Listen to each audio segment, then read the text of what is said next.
নাচে যায় মনটা আমার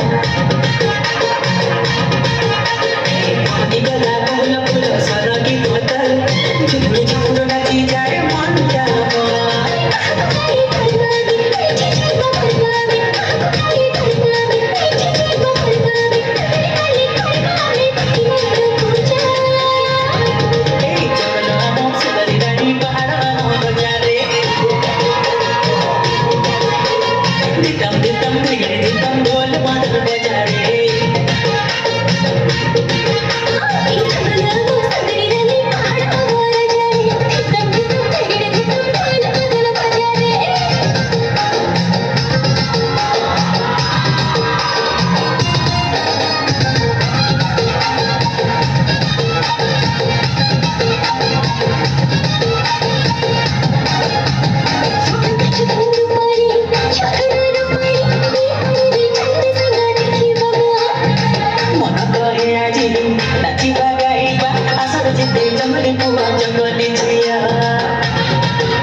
ଆଗକୁ ବଢି ଚାଲିଛି।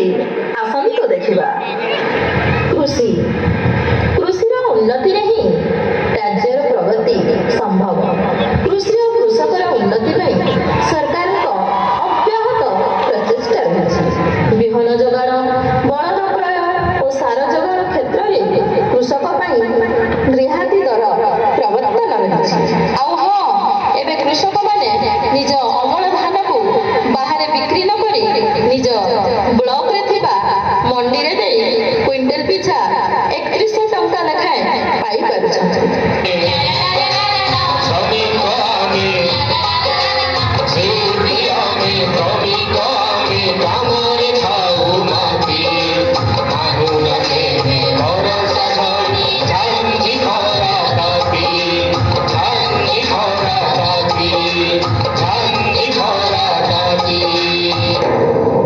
ସେଉଠୁ ଭିତ୍ତିପ୍ରସ୍ତର ସ୍ଥାପନ ହେଲା ଆମ ଓଡ଼ିଶା। ଶିକ୍ଷା ବିନା ରାଜ୍ୟର ପ୍ରଗତି ଅସମ୍ଭବ। ତେଣୁ ଶିକ୍ଷାର ଗୁଣାତ୍ମକ ବିକାଶ ନିମନ୍ତେ ତୃଣମୂଳକୁ ସୁଦୃଢ଼ କରିବାକୁ ଯାଇ ନୂତନ ଶିକ୍ଷାନୀତି 2020 ଲାଗୁ କରାଗଲା। 2020 ଶିକ୍ଷାନୀତି ଅନୁସାରେ 5+3+3+4 ଢାଞ୍ଚାରେ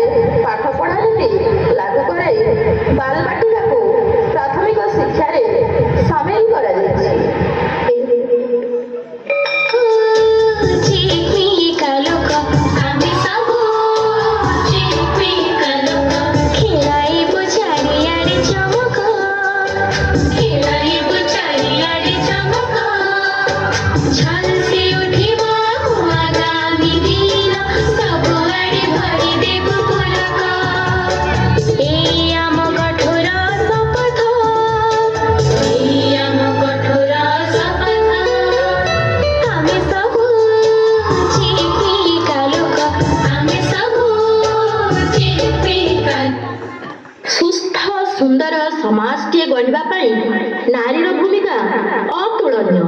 ସେଇଥିପାଇଁ ନାରୀ ସଶକ୍ତିକରଣ ନିମନ୍ତେ ଓଡ଼ିଶା ସରକାର ବ୍ୟବସ୍ଥା କରିଛନ୍ତି ସୁଭଦ୍ରା ଯୋଜନା। ଏହି ଯୋଜନାରେ 21 ବର୍ଷ ବୟସରୁ ଉର୍ଦ୍ଧ୍ୱ ଝିଅମାନେ ଯେଉଁମାନେ ଷ୍ଟାଇପେଣ୍ଡ ପାଉନଥିବେ ଏବଂ ମହିଳାମାନଙ୍କୁ ଦିଆଯାଉଛି 50,000 ଟଙ୍କା। ଫଳରେ ନାରୀ ସ୍ୱାବଲମ୍ବୀ ହେବା ସହ ଆର୍ଥିକ କ୍ଷେତ୍ରରେ ମଧ୍ୟ ହାତ ସହ ହାତ ମିଳେଇ ପାରୁଛନ୍ତି।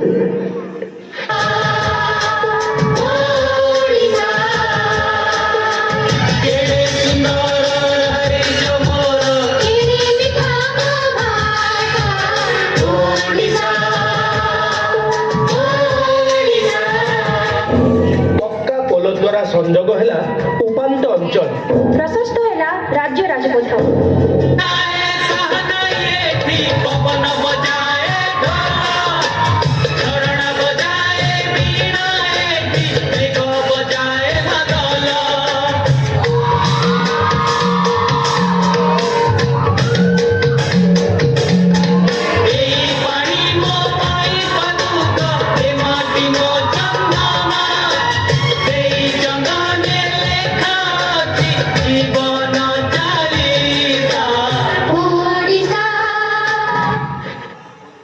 ପୁଷ୍ଟିକର ଖାଦ୍ୟ।